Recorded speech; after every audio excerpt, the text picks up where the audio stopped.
So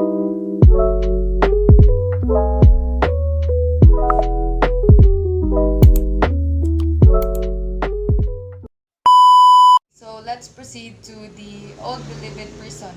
So on June 25, 1865, the Old Prison or the Old Bilibid Prison was the first national penitentiary in the country that was established in Manila under the Spanish royal decree. So before the Spanish colonization or during the Spanish colonization, this Old Bilibid Prison was been the first penitentiary in the country or here in the Philippines. It was divided into two sections, the carcel and the presidio. The carcel was the carcel section housing 600 inmates and the presidio accommodating 527 prisoners.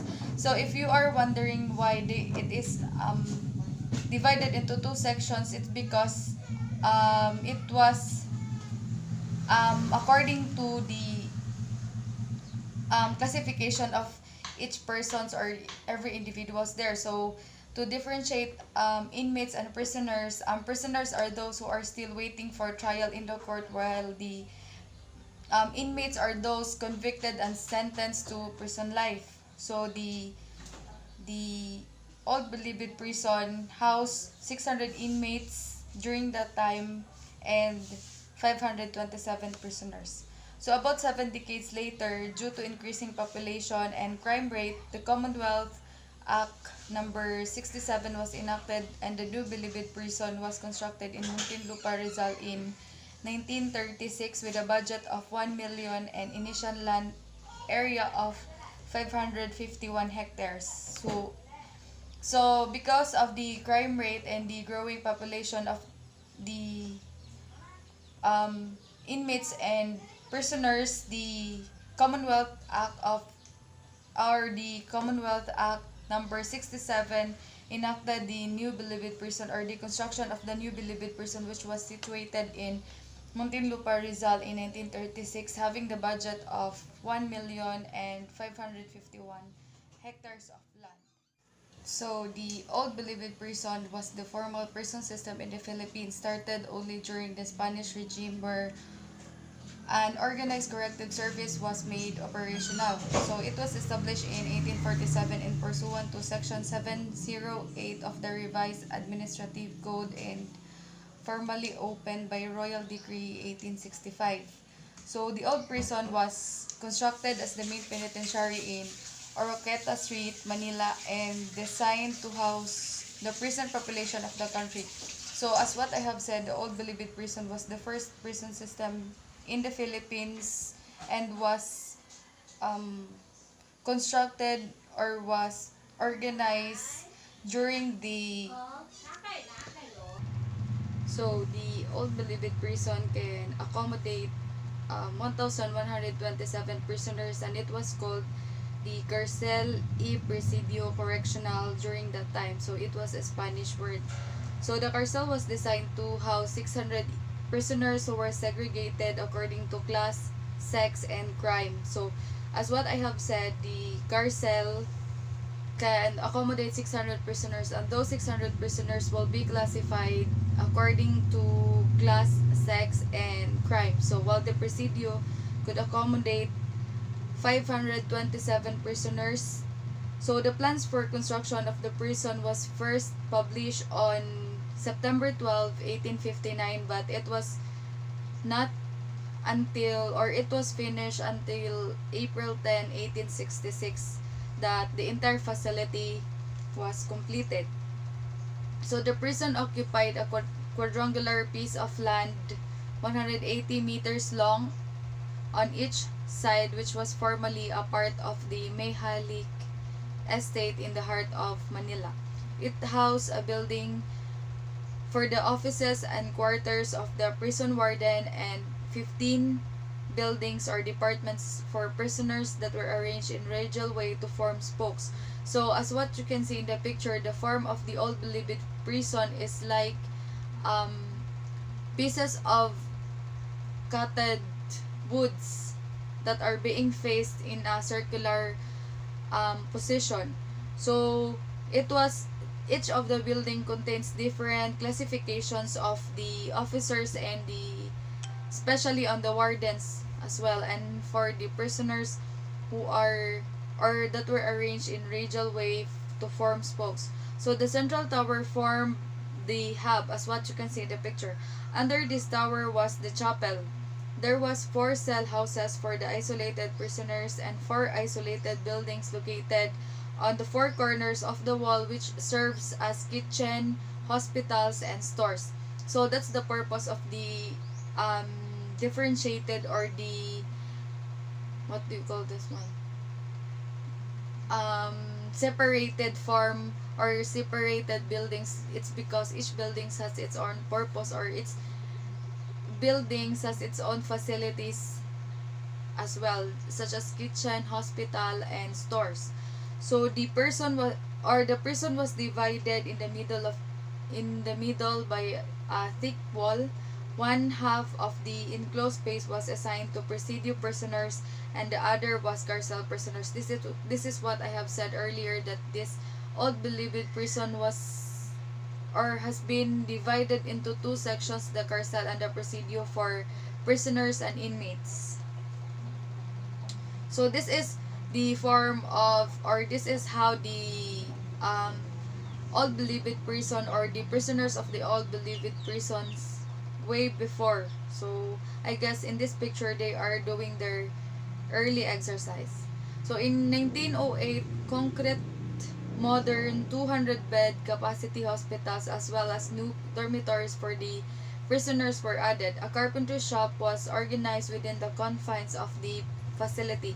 So in 1908, there are added 200 new beds for hospitals, and there is also a carpentry shop that was organized within the confines of the facility. So the purpose of having that carpentry was to um, establish or to organize those prisoners who still can earn even if they are in the prison system. So that's the purpose, or this is also to develop their life for their livelihood or their livelihood skills. So that's the purpose of having carpentry shop. This is for the male. For some time, the shop became a trademark for fine workmanship of furniture made by prisoners. Or this is what I have said, that the prisoners also have given the time to have their livelihood even if they are in prison. At this time, sales of handicrafts were done through the institutions, and inmates were compensated depending on the availability of funds. As a consequence, inmates often had to sell through the retail or barter their products. So, if the institution doesn't have enough funds, so the prisoners who made their own sports craftsmanship will be the one to make or find solutions. So it would be so they can earn money from it. So either they will had to sell that through the retail or to barter their products. So that's the way, or that's how the prisoners earn money inside the prison system. So on August 21, 1869, the San Ramon Prison and Penal Farm in Zamboanga City was established to confine Muslim rebels and recalcitrant political prisoners opposed to the Spanish rule. So the facility, which faced the Jolo Sea, had Spanish-inspired dormitories and was officially set on a 1,414 hectare sprawling estate.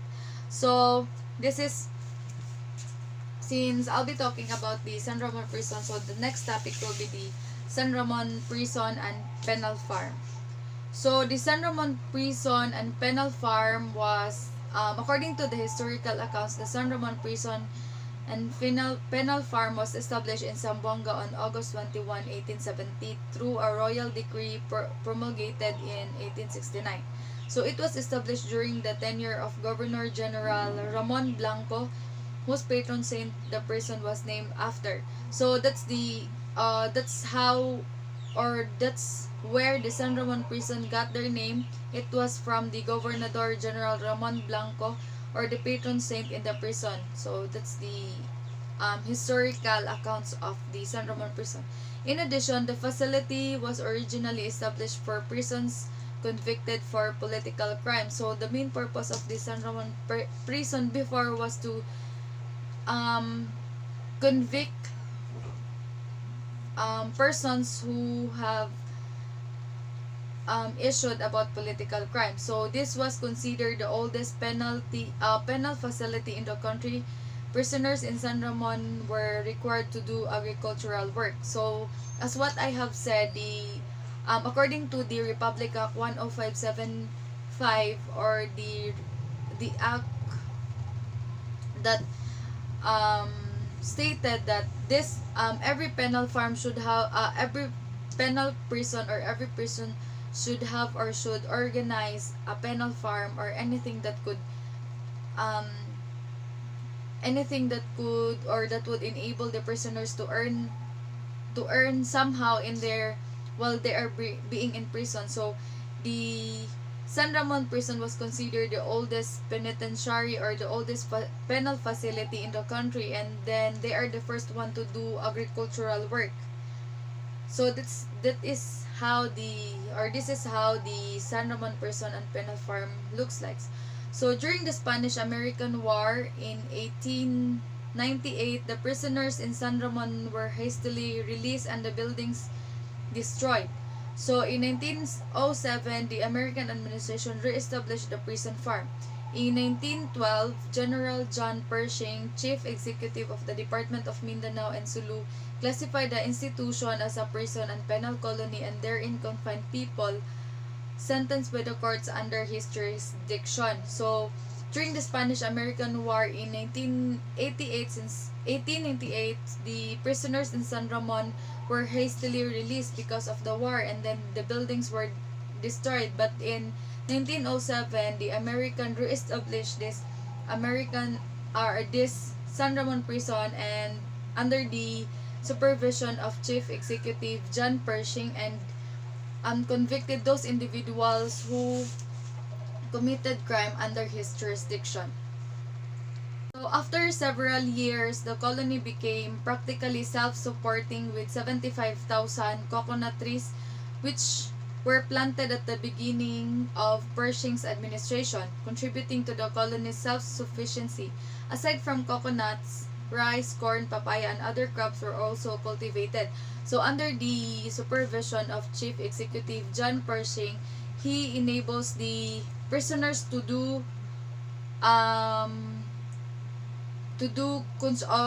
enable the prisoners to do this kind of work, wherein they are forced, or they are asked to do agricultural works. So after several years of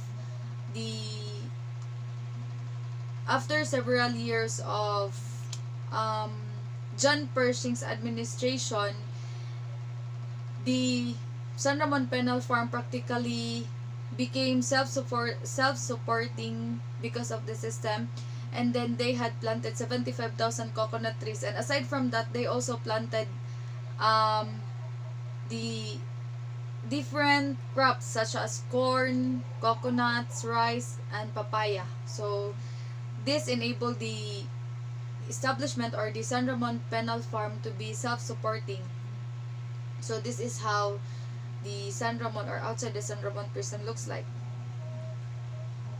On November 1, 1905, the Reorganization Act of 1407 was approved, creating the Bureau of Prisons under the Department of Commerce and Police, integrating the old Bilibid Prison, San Ramon Penal Colony, and Iwahig Penal.